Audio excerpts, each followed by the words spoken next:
James Parker was a man of routine, living a quiet and solitary life in the small, rural town of Red Creek.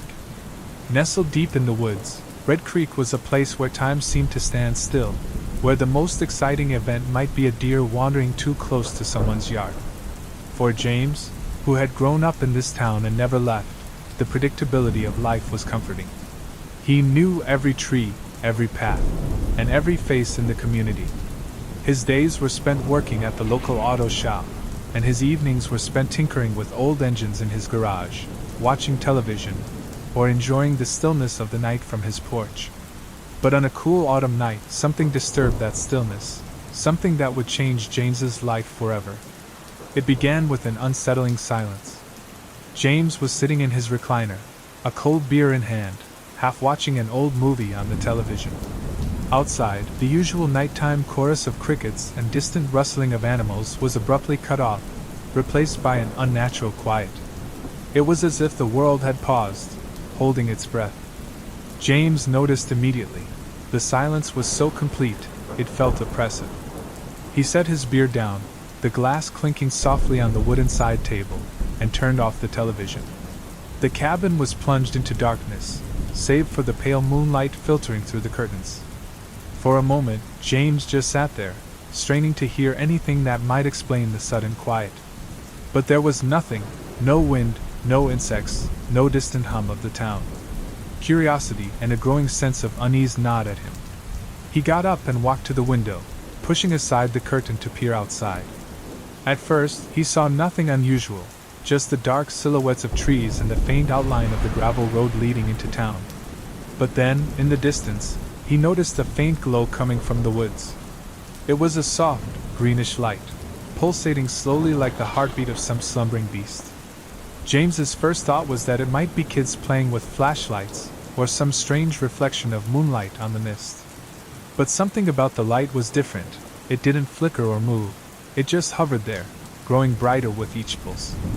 His curiosity got the better of him, and against his better judgment, he decided to investigate.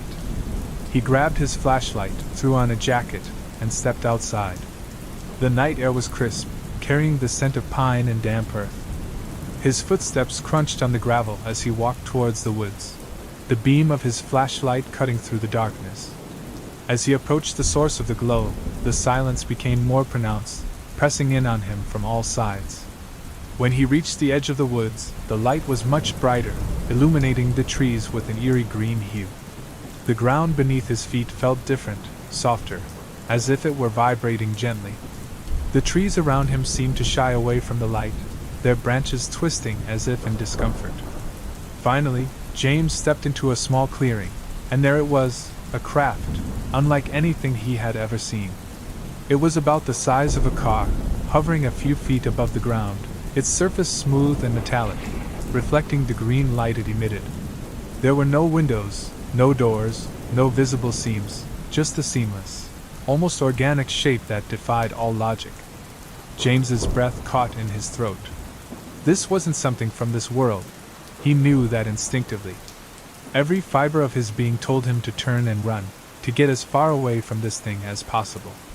But he was rooted to the spot, mesmerized by the otherworldly sight before him. Suddenly, the craft emitted a low, humming sound that seemed to resonate deep within his chest. The air around him seemed to vibrate, and he felt a wave of dizziness wash over him. He stumbled, dropping his flashlight, and as it hit the ground, the beam flickered and went out, leaving him in near total darkness, save for the glow of the craft. Before James could react, a beam of light shot out from the craft, enveloping him in its brilliance. He tried to move, to shield his eyes, but his body wouldn't respond. It was as if he were paralyzed, suspended in the beam of light, held by an invisible force. His mind raced, terror flooding his senses as he realized he was completely at the mercy of whatever was inside that craft. The light seemed to probe him, moving over his body in a way that was both invasive and detached. He felt a strange tingling sensation, as if the light were somehow penetrating his skin, his very being. And then, just as suddenly as it had begun, it was over. The light retracted back into the craft, leaving James standing alone in the clearing. The craft was gone. There was no sound, no trace of it having been there at all. The green glow had vanished, leaving only the dim moonlight filtering through the trees. The world seemed to come back to life. The crickets resumed their song, the wind rustled the leaves, and James was left standing in the dark, trembling with fear and confusion. He didn't know how long he stood there, trying to make sense of what had just happened. His body felt heavy, as if he had been drained of all energy. Slowly, he made his way back to his cabin, his mind a chaotic whirl of thoughts and emotions.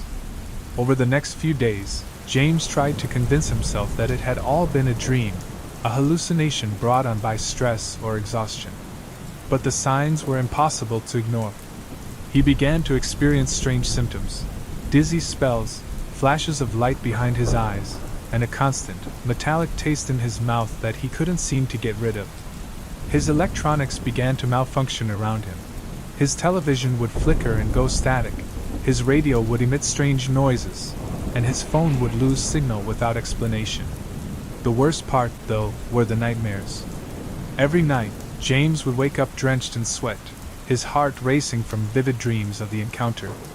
In the dreams, he was back in the clearing, bathed in the green light, but this time, he wasn't alone.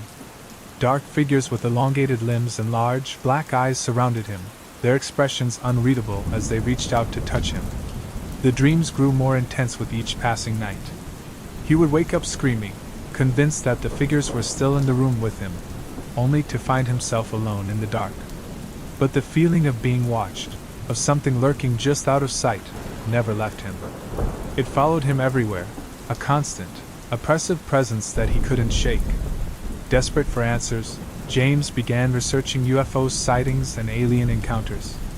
He scoured the internet, read books, and watched documentaries, hoping to find something, anything, that could explain what had happened to him. But the more he learned, the more isolated he felt. None of the accounts he found quite matched his experience, and he began to fear that he was losing his mind. One evening, after yet another sleepless night, James was sitting in his living room, surrounded by stacks of books and printouts about extraterrestrial encounters, when he heard a knock at the door. It was an odd sound in Red Creek, where unexpected visitors were rare, especially after dark. He hesitated, his heart pounding in his chest.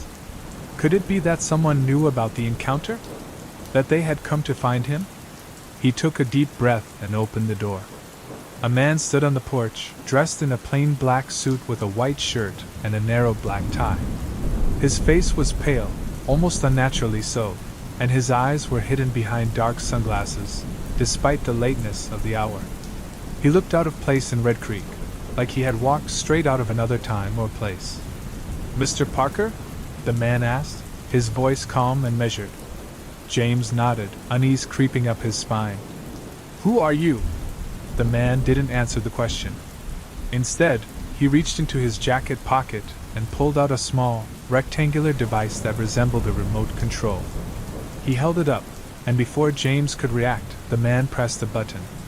A bright flash of light engulfed James's vision, blinding him momentarily. When the light faded, the man was gone, as if he had vanished into thin air.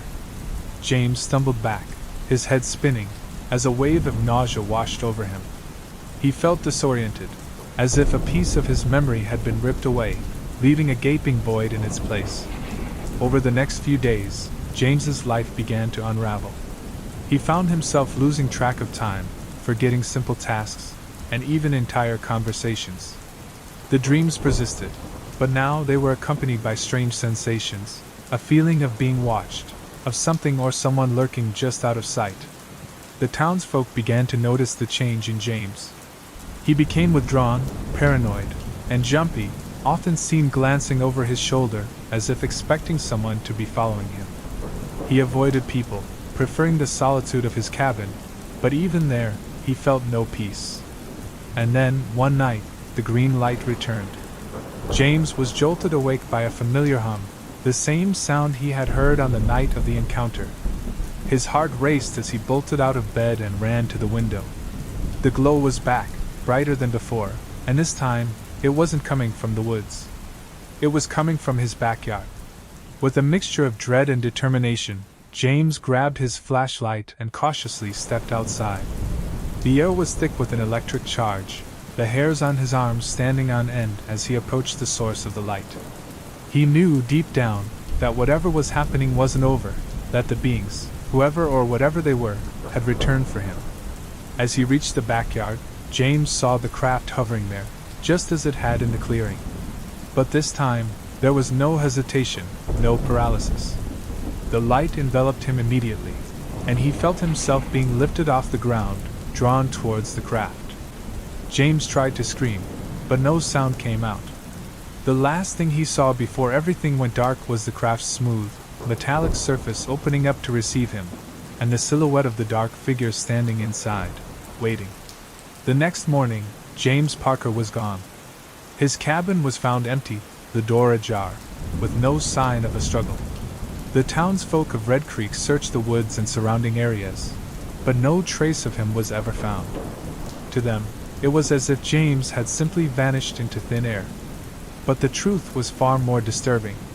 Somewhere, out there in the vast expanse of the universe, James Parker was still alive, his mind trapped in a nightmare from which there was no waking.